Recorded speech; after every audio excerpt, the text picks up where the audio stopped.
Hello, everyone, and welcome to Lesson 1, Intro to AI.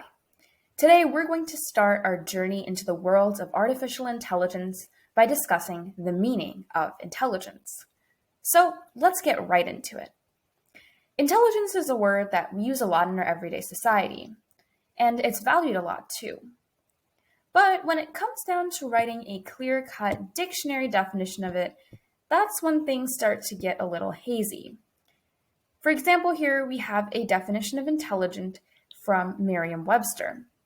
We have having or indicating a higher satisfactory degree of intelligence and mental capacity. Sounds good. But then we have guided or controlled by a computer and able to produce printed material from digital signals, lower in this definition, which sounds very different from Part 1A. And you can also check out some other dictionaries like all of the ones listed on the right here. And if you maybe speak a different language, if you consulted a dictionary for that language, I'm sure you'd find a similar result as well. Intelligence is a very multifaceted concept, and that's why it's a bit difficult to summarize it in just a few words or sentences. And that brings me to our next point. Intelligence is not a one-size-fits-all thing. It comes in many different types and can be expressed in very unique ways. So let's take a closer look at those. One way of categorizing intelligence is with our labels of fluid versus crystallized. So with fluid intelligence, you're able to solve abstract problems by applying new information in novel contexts, like a young child learning two languages at the same time. Whereas crystallized intelligence deals more with long-term knowledge that uses a lot of memory and wisdom, like a 60-year-old performing well in a vocabulary test for their native language. And fluid intelligence is much more apparent in younger people that have a lot more to learn, whereas crystallized intelligence is better in older people that have had many years to perfect their understanding of a certain topic. But of course, we can go even deeper than this, and we can branch out to many more types of intelligence. So let's take a look at the work of Howard Gardner, a famous psychologist who described his theory of multiple intelligence. He describes that there are many different types of intelligence that can be used in unique scenarios. So let's take a look at a few of them and how they're expressed in humans and in computers relying on AI. So first up here we have linguistic intelligence, which has verbal skills and sensitivity towards sounds, meaning, and rhythm. So for humans, we have a younger person here picking up a new language and understanding the meaning of words and the proper syntax by observing the language of an older person, sort of like the example we saw with fluid intelligence earlier. And then computers can sort of do this too, with softwares that help to translate between languages by detecting the language, identifying its individual words, then the context and syntax, and ultimately converting it into a language like English that you can understand. Next up, we have logical and mathematical intelligence, which is thinking abstractually and conceptually to discern logical and numerical patterns. So, of course, here we have a human solving a good old algebra problem. But we can go even deeper with this and have new applications that we never even dreamed of before in AI.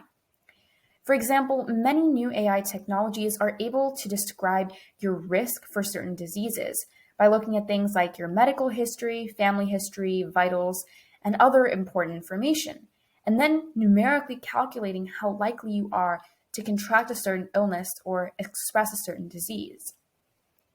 And so math can actually save lives. Pretty cool, right? Okay, so now let's move on to musical intelligence, the ability to produce and appreciate rhythm, pitch, and timbre. So with humans, of course, we have a good old listening to music through the headphones and appreciating it, and being able to understand the certain qualities of the music that we like. Computers can do this too, somewhat. For example, there are different softwares that allow you to hum or sing a song, and then the computer can identify it. And not only that, it gives a short list of different songs that it could be, and it also provides a percentage match for how likely it is to be that song that you are thinking of. Pretty useful when you can't get that song stuck out of your head and you really want to know who sang it or to read the lyrics better. Okay, and next up we have naturalist intelligence, which is recognizing plants, animals, and other objects in nature. So for humans, we have the nice activity of bird watching and identifying different species through your binoculars. And computers can do this with apps like iNaturalist, which, after many, many users uploading different images of species, is able to detect a species when you take a clear photo of it and understand the different features that make it that unique species. And there are some other types of intelligence that Howard Gardner described as well that we're not going to get into today. But this just shows that a lot of different forms of intelligence that humans have developed and fine-tuned over the years can also be described with technological and mathematical models. And while we have yet to create a robot that walks and talks and speaks exactly like a human and could pass for a human if it wasn't for their metallic appearance, we've definitely been able to come up with technologies that rival the skills that humans have in these certain areas of intelligence. Sometimes these AI methods have even been better at us in certain applications that we saw. So that's a quick overview of the different types of intelligence, what it means, and how AI ties into it. So, as a summary for this lesson, intelligence is a very complicated and multifaceted concept. There are many types of intelligence, which is why it's pretty hard to define in a couple of bullet points. And AI aims to recreate this intelligence with different methods of technology that we'll explore together in the next videos. So I hope that you enjoyed this video and that you'll tag along with us for the rest of this journey. Next up, we have video 2 in this lesson, discussing the history of AI. So you can go ahead and check out that one next. See you there!